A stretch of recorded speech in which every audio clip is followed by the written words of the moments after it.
अपनीक सब सुन रहल छी कलुआही सँ RMP स्टूडियो के भक्तिमय प्रस्तुति। Music by Kundan Singh, RMP studio Kaluahi.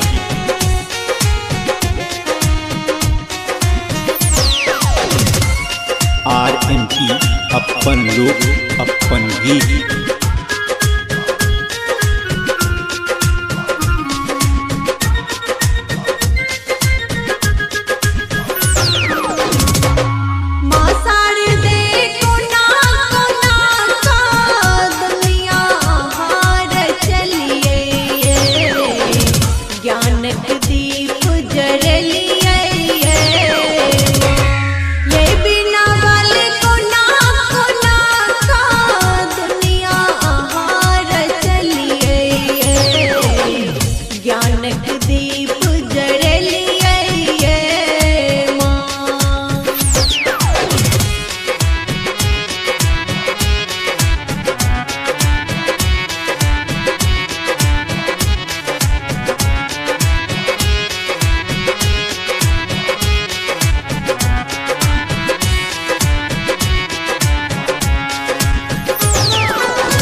अपनीक सब सुन रहल छी कलुआही सँ RMP स्टूडियो के भक्तिमय प्रस्तुति।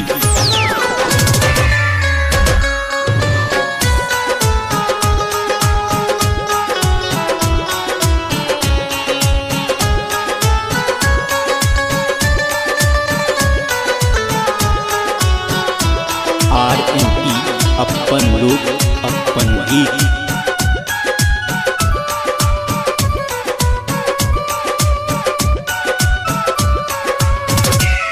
माँ शारदे अहाँ के महिमा महान, रंजना चटर जिया एक संतान, रंजना चटर जिया एक संतान।